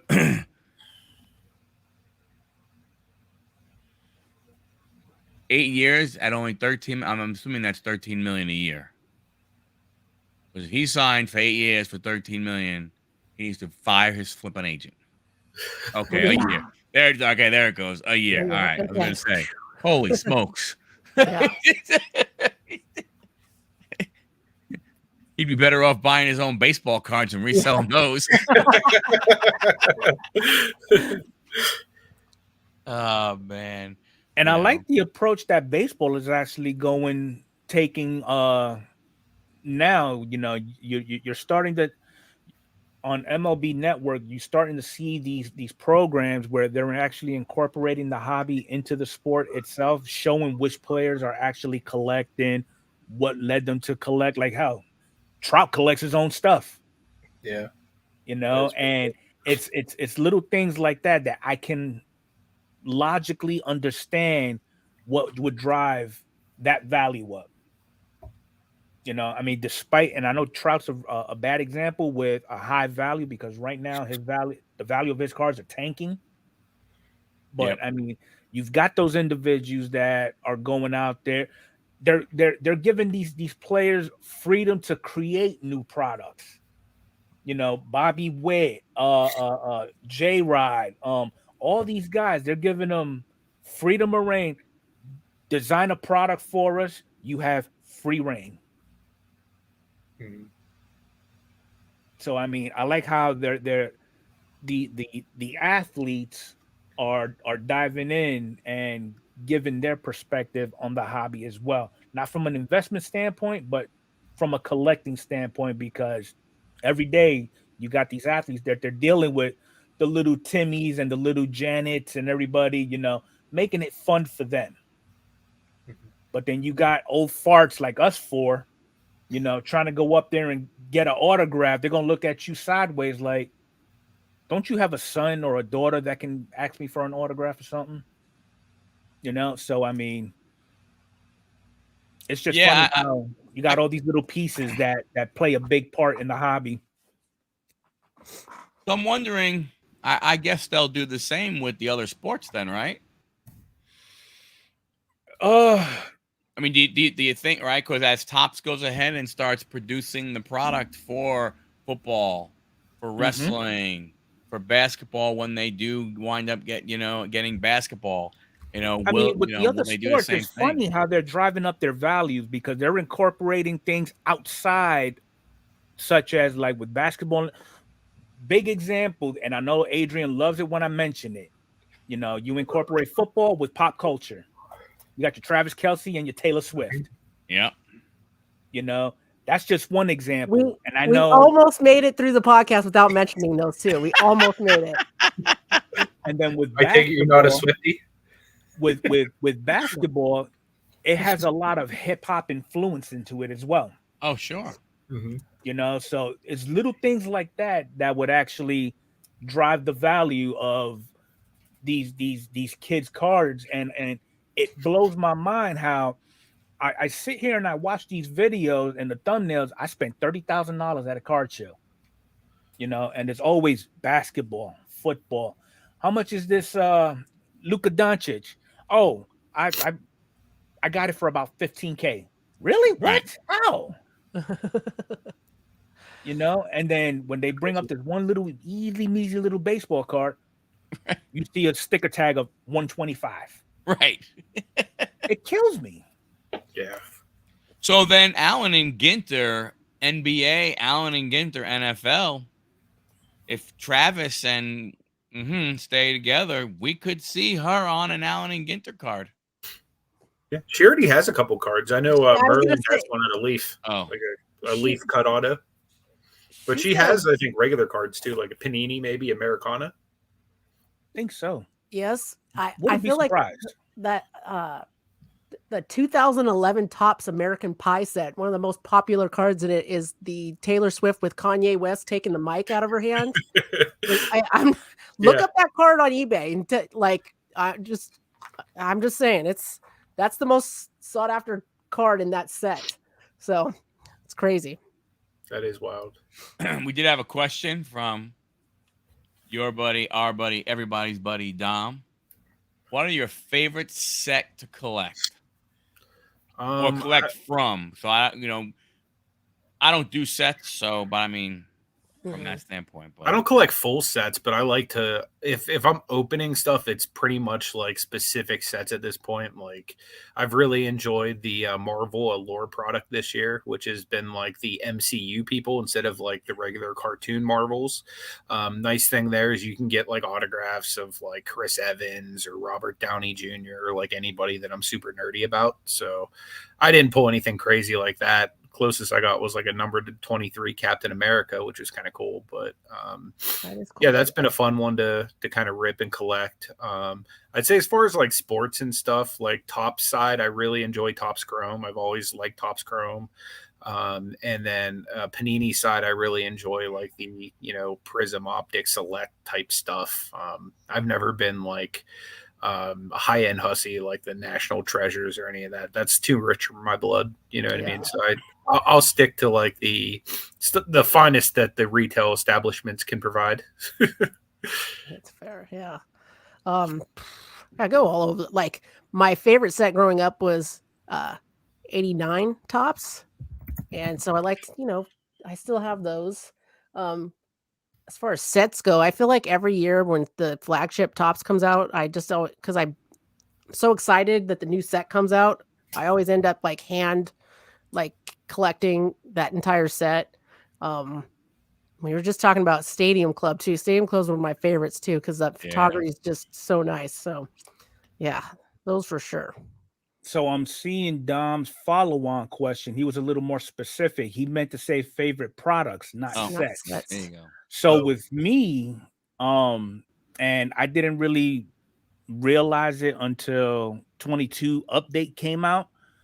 For me, what really caught my eye was the black gold set from 22 update, because the moment I got my hands on a base Julio, I was able to get a blue black gold, and I was looking at the checklist and I saw that there's only like 5 or 6 of them for a complete set. I was like, you know what? I'm gonna make it my goal to try to complete this set. So then I went out and I got the black version. I got the gold.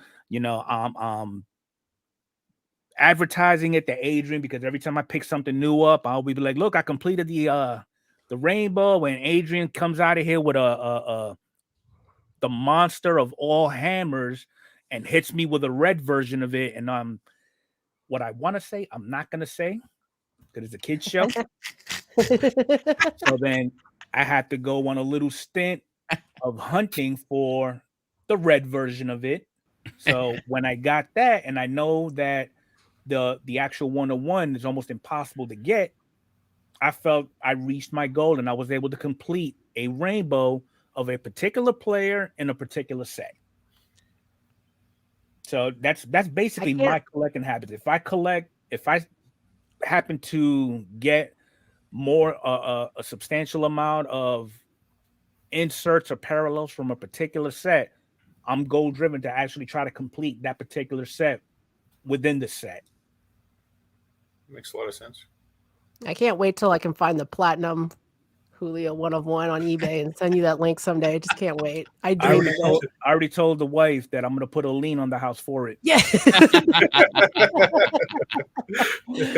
Oh man. Yeah, I like, from a product standpoint, I've always liked I like gallery and fire. I mean, it stinks because, No I more don't fire. think we're going to I don't know I don't think we're going to see those on a regular basis anymore. Um, but I mean, just something, different than your standard, white border picture, I mean, just, the different, I mean, that was just me. Like that's, that's one of the things I would, from a Panini standpoint, it was more, mosaic is nice, but to me, Panini, it was more about inserts. Like Mhm. when you open up Panini and everything, you're really trying to get to the inserts, right? Whereas when you open up Topps product, you're actually like looking at each card and stuff. You know what I'm saying? From that standpoint, and the inserts were cool also, but it seems to me like Panini was always more flash on the inserts than it was, the regular everyday card. My For biggest gripe with anything Panini is the fact that, yeah, despite that they don't have licenses, if you see an insert of a player of your team, for example, let's take the A's. Why would you put the A's player on in an all black uniform, knowing there's not going to be no logos on it anyway? yeah, true, Mm. true. Why wouldn't you go with their normal standard They're colors? normal colors, yes. Yeah. Hey Michael and Andrew, like I imagine if they start making tops like basketball and football cards again, I don't know, I'd be pretty pumped. Are you guys pumped about that if they do that? Like tops chrome I'd football be or pumped for basketball? it. Yeah, absolutely. Yeah. It's going to be interesting to see what they do, come out with, I mean, what are they going to keep? Are we going to get heritage football? Are we going to get Allen and Ginter Dude. football? Are we going to get a stadium club football? I think, I mean, I don't know why we wouldn't. We had some of Yeah. that stuff previously. There was Yeah. stadium club football, basketball. I would assume eventually when they get basketball, we can do Mhm. the exact Yeah. same things, over and over again. I think it's going to be great when that stuff, starts to hit the market. Are we going to be able to afford it on a regular basis? I mean, is it going to go ahead and still be crazy? Is it going to be, I mean, yeah, I don't know. I Fanatics scares me a little bit of when you sometimes hear their mentality of saying, hey, we want to get cards in as many people's hands as possible. Well, the only way you could do that is to print a crap ton of cards. Yeah. Mhm. So that scares me from that standpoint of it. So if they're thinking along those lines, then they have to be thinking the exact same thing. You can't be just thinking that way about baseball. You got to think that way about basketball. You got to think that way about football. But what are they going to do? Like we said, with them, with Flawless, National Treasures, with those from baseball, what have we seen? What's been the high end one? What is it? You got Di- gilded, you got the logo fractors, you got diamond icons, diamond icons, definitive. definitive, That's it. Uh, Yeah. I think luminaries is another one. luminaries. Yeah. Luminaries is the one that I was thinking of. Yeah. Yeah. And I think, that's one of those things that, it's going to be interesting to see, will they produce more baseball like that? Will we start to see more things along those lines? Because that's the big draw of Panini when you think about it, right? First off the line, National Treasures, Mhm. Flawless. all those types of things. That's what people are gravitating into. That booklet, that massive booklet that people open up, and it's like, all the first round draft picks of football with the, with their autographs and everything. It's, it's a what do they call it? The treasure chest. So, I mean, it'll be interesting to see what happens as they get, more of it. I mean, like WWE, not that big of a deal from a product standpoint, because we've already seen Topps Finest, we've already seen Heritage, we've already seen a flagship type product from WWE, from that standpoint. But it's going to be interesting to see what they do with football and basketball when that time comes. What is it going to do for the, what is it going to do from the what do you call it? Value of Panini products. All of a sudden, there's some of that, when Panini goes away, what happens to the value of some of that stuff? It's going to go down with it. You think so? Will it, or will it go the other way because you can't get any more? Yeah. It does make me sad to think about there not being like kabooms and color blasts and things like that, because those are awesome. Yeah. But I don't know. I don't have their own version of it. You got your home field advantages. Yep. Yeah, hopefully they come out with their own. But like I've said before, like I'm not too thrilled on Fanatics just freaking owning everything. I think that's it's gonna not be a good thing either. But we'll see. You gotta roll with the punches. You gotta see what's gonna happen. Very That is a good point, though. Like, will the current stuff go down in value or go up in value? Because I've been looking to pick up, like, specifically, like, kabooms and downtowns of, like, Ben Roethlisberger now, just in case, like, say it does go up, like, at least I'll have one of somebody IPC, you know what I mean? As opposed to, like, not being able to get it in the future. I don't know. Assuming, I have a feeling, and this is just my opinion, if Panini goes away, the value of what is left of Panini will have the same respect as most vintage that's currently out there. Vogs had a good question about what cards we're hunting for next. I missed that one. I kind of touched on it with the two Roethlisbergers, but I'm also really trying to find a X-Fractor of Roethlisberger from his rookie year as well. Ooh. Those are like the three cards I'm really kind of eyeing up on eBay currently. What am I looking? I'm not really hunting anybody in particular. I mean, I just, I don't know. I have a I don't know. I don't know. I don't because I don't, the whole rainbow thing. Mr. Enfuego, I'm happy that you're able to, find yours and do yours and get through a bunch of your stuff. I think that's, if I had one player, obviously, Fred Lynn is my favorite baseball player. He's the one I do collect the most of. So I would like to go ahead and continue to go ahead and hunt for some of his stuff, but it ain't really much of a hunt because, like the low numbered cards, that's a hunt for anybody. But a lot of the other stuff, it ain't like people are hoarding him, there's not, from that standpoint, right? I mean, there may be a Fred Lynn, card group somewhere, but I don't know about it. But, what I'm saying? So from that standpoint, my stuff is not really hunt. Sometimes it's like, it's like fishing in a barrel. I mean, you go to a show, look, they're all sitting there, I mean, you look on eBay, which is where I'm going to get most of them. I mean, you put in one thing, the selections are plentiful until you get to the low numbered stuff, but that's, like I said, that's like with any player. Yeah, pretty much. Like right now, what I've been working on is the rainbow of A-Rod out of 22 platinum. And I think I'm shy like 8 variations of it. So that's kind of breaking up out of the 199 variations. Yeah. So when you do the rainbow of A-Rod, is it just the base, or are you trying to do the autographs also? No, it's just the base. I mean, if I could run into an autograph, great, but anything with his autograph on it, I'm looking for more higher end stuff. Like recently, I was able to pick up a 2022 Topps Dynasty numbered to 10 patch auto of Alex Rodriguez. Very nice.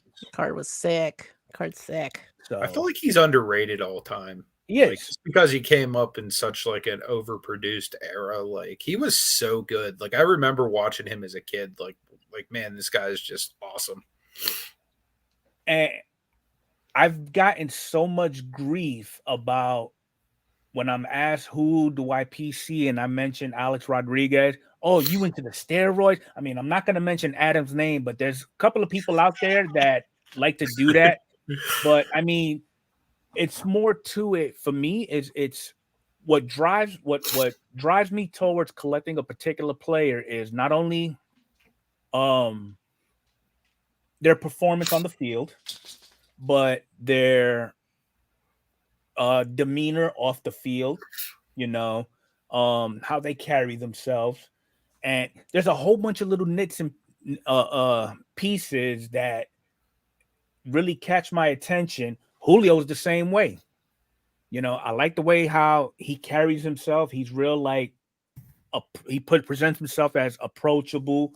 He just has fun. And A-Rod, he's again, yes. He was the Kardashian of MLB, but he could back it up. Yeah. And fortunately for me, they both, in a way, their careers the way their careers started out pretty much mimicked each other. They both started out in Seattle. Alex moved on to Texas, then to New York, so it kind of worked out for me. Sadly, Julio stuck in Seattle until he's like 44, 45.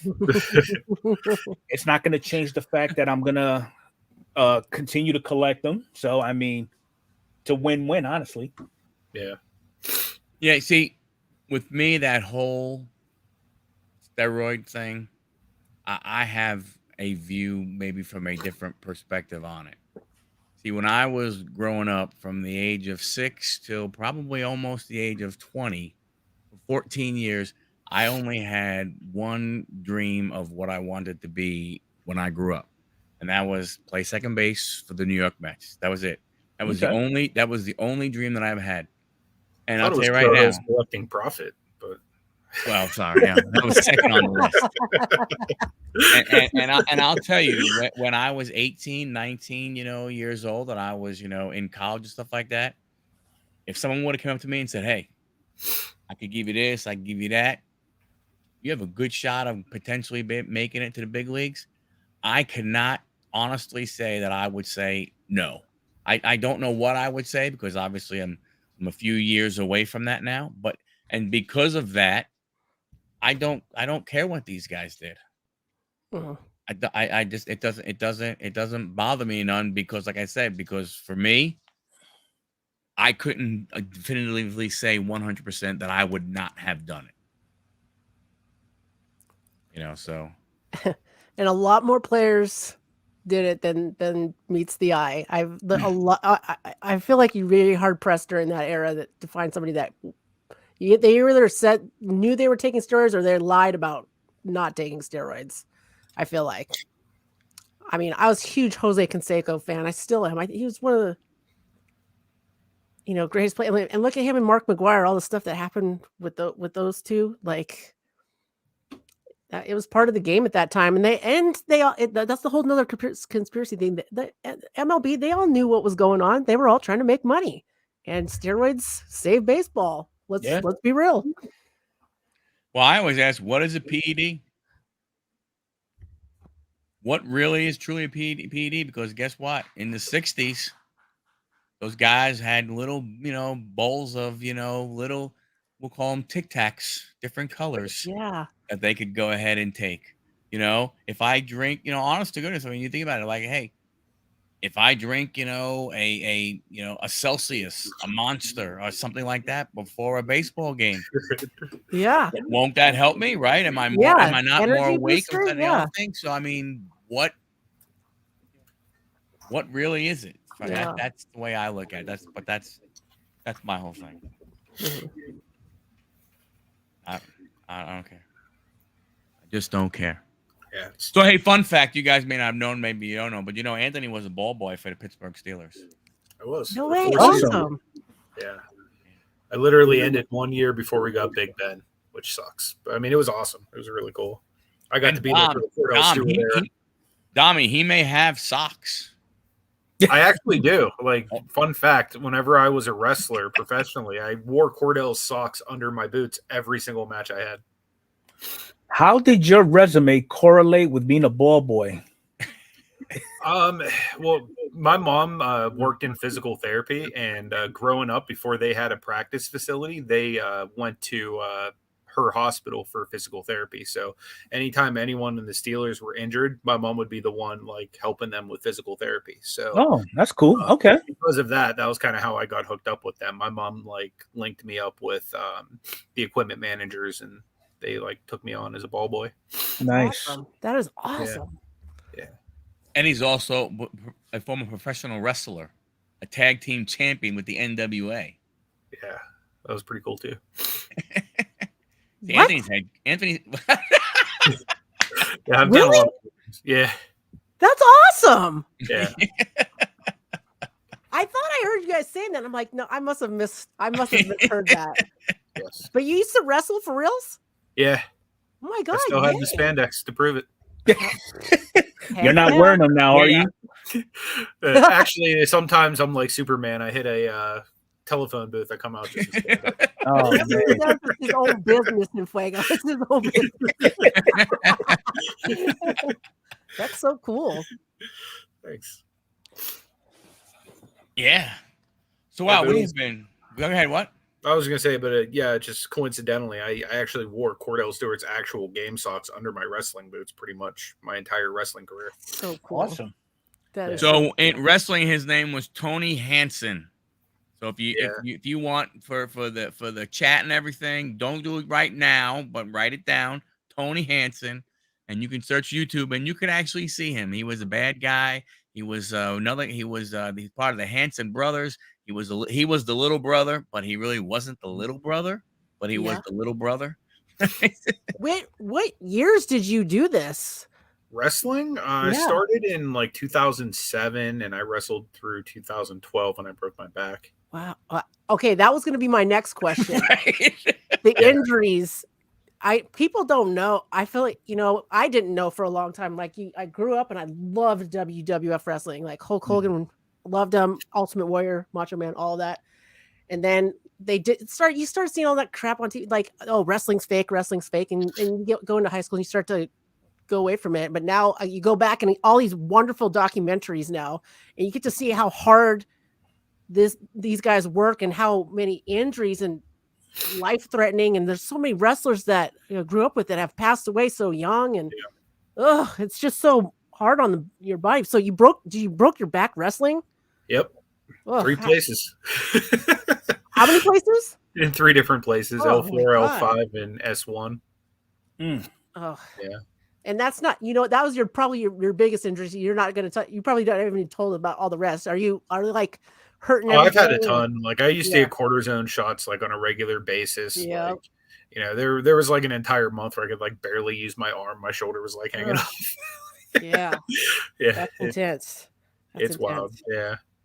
Luckily, during the match, there's a lot of adrenaline, so you don't feel it as much. But Yeah. like 15, 20 minutes after the match, you feel everything really quick. Out. That's Yeah. the next morning. Yeah, definitely. Wow, that's super cool. I cannot wait to check that out. I'm gonna Google that stuff. I dig that. That's awesome. Very cool.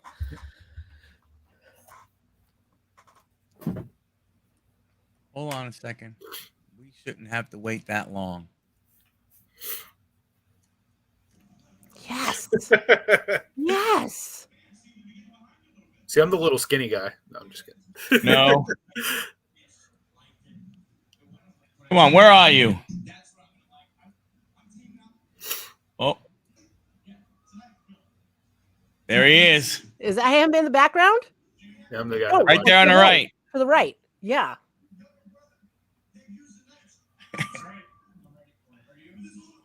That was me at about 350. That's so cool. That is cool. Yeah. So that was another thing that, how we both have a love for wrestling also. So, Yeah. you Well, know, but I have to know now who your favorite wrestlers of all time. Each of you, who's your favorite wrestler of all time? And I know maybe that's hard to pick. So if you got like a couple, I understand. Mine's always been Ric Flair. I've always been Yeah. about the bad guys since I was a kid. I've always loved the heels. Like obviously The Rock, whenever he was a heel, like I loved when I was a kid. I used to get in trouble in class for like telling my teachers to know the rule and shut their mouth. Yes. I might have thrown in a DX crotch chopper too as well. Yeah. I'm a Hogan guy, always have been. Yeah. You know? Very cool. Yeah. How did I see somebody asking in the comments too, but how did you get into wrestling? Just growing up, like I always either wanted to be a Steeler or like a professional wrestler. So like I never got any kind of scholarships in football or anything, and I ended up working in a call center doing like admissions for the school I went to, and the guy sitting next to me was an announcer for one of the local Pittsburgh territories for the NWA. So we just got to talking about it, and I was like, oh yeah, that's awesome. I'd always wanted to do that. So he invited me to a show, and that day I ended up meeting a guy named Crusher Hansen, who ended up becoming my like tag partner and the guy who trained me and everything like that. At the time, he was the national champion of the NWA, which was like a belt that like Dusty Rhodes held back in the day and like Ric Flair held. And I was like, wow, this is awesome. That's cool. That is cool. Granted, now today NWA is not really like anything crazy. Like they just had a little bit of a resurgent with like a YouTube show that they do, but other than that, they're not like anywhere near like WWE nowadays. Yeah, but I bet you WWE probably like recruits from them. Yeah. So actually, LA Knight just had a really big run in NWA right before he got signed by WWE. Hey, that's cool. That's cool. Yeah, oh, I love the names. Hacksaw Jim Duggan. It takes me back. Takes me back. Yeah, I went to a lot of wrestling growing up at the Cow Palace in San Francisco. Growing up, so that was that's cool. That's cool. I dig so it. Was WWE out there a lot? The Cow Palace? Yeah. I feel like we went. That was another thing my dad really liked. I remember my dad talking about wrestling like when he was growing up about the different districts and all that stuff.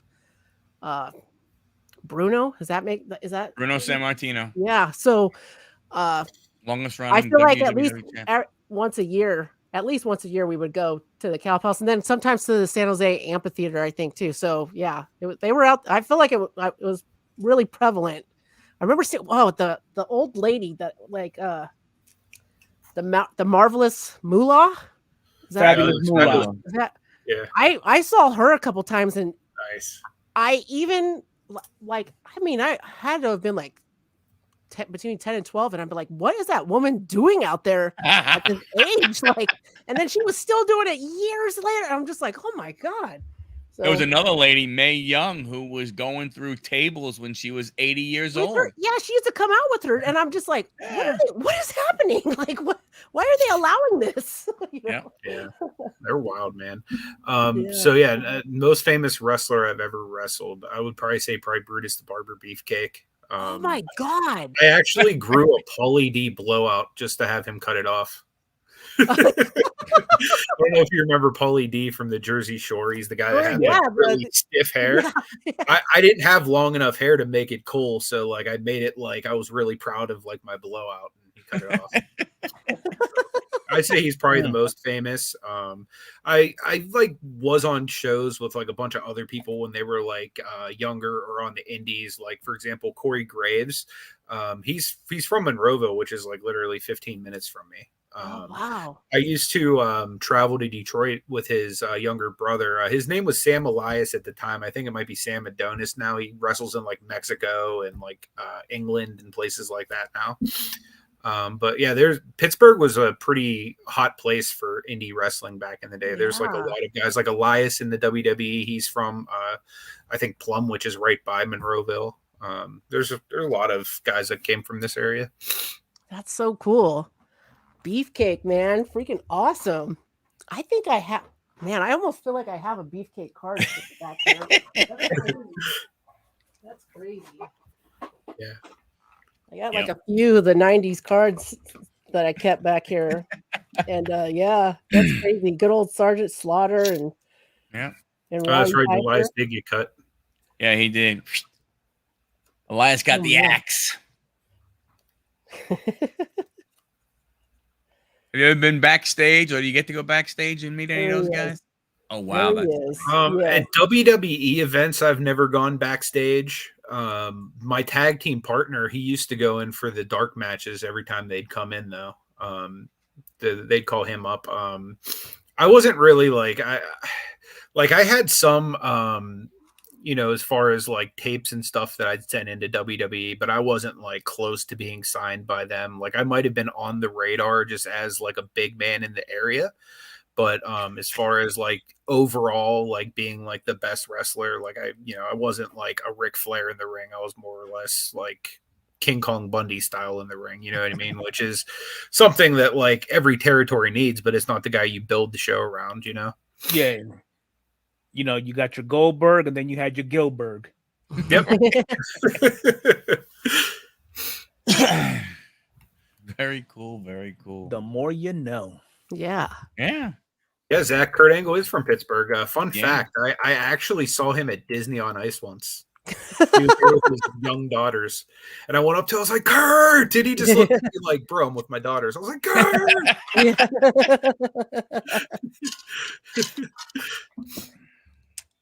Oh wow. So hey, we've been going for about 2 hours now. I mean, this has been absolutely fantastic. I'm not gonna lie, I think it went exactly what I thought it would go as when I first started thinking about this, and threw it by Anthony and threw it by you guys. So great. Thank you so much for going ahead and accepting and doing this and hanging out and stuff. It was really cool and stuff. Thank you. We really appreciate it. This was a great time. Well, So, Dom had one last question for the four of us. Uh-oh. And his question was, what? Yeah, there you go. What are your Grail cards? Still searching for cards? No, you're touching on it. I have a few that are on my list, like that I am hunting for. I don't know how tangible it is that I'm buying them soon, though. Like the closest to buying soon is probably the Big Ben X Fractor. But I mean, obviously, I'd love to add like a Steph Curry Topps or Topps Chrome rookie to my collection. I'd love to add a Magic Bird Julius Irving card to my collection, like those type of things. I'm trying to build out first, like as far as basketball, because I feel like it's a little bit better as far as like the skew, because football is, if you're not a quarterback, they treat you like you're trash. You know what I mean? So like as far as basketball goes, I'm trying to like build all of my personal favorite basketball players, maybe like the top 20 of all time. And I want to take one of my glass cases that I take to card shows, and I want to have it on my wall, and I want to like have something to build towards. So like, here's like my first 5 cards. And then like, every month or something, maybe I'll allow myself to add something. Or if it's a big card, it might be like, once a year it gets added or something like that. But yeah, that's definitely something I've been like working on, is my basketball Hall of Fame a little bit. Nice. For me, mine, I mean, again, I have my favorite player. I have most of his stuff. I would say the 2 cards that I would love to add to my collection, one would be I would love a Hulk Hogan rookie card, the real rookie card, and I would love a Tom Seaver rookie card. Very cool. Those would be my 2. Awesome. How about you, Battle? What you got? Well, my Grail card happens to be the A-Rod rookie. So you have it, so you're not looking for it anymore. Right. What I am, if I did come across it and I did have the funds for it at the time, I would probably go for Jackie Robinson's rookie. Yeah. It'd be a nice one. Big one, yeah. Even if it's graded authentic. Yeah. Yeah. you know, just to have it to throw in with the other little bit of vintage that I do have. Because when it comes to vintage stuff, I like to collect individuals that bring a historical aspect to the game. Yeah, for sure. I think like Adrian. Grail wise, searching wise, right now. I mean, I'm a really big Boba Fett fan, and I've got like the downtown and stuff like that.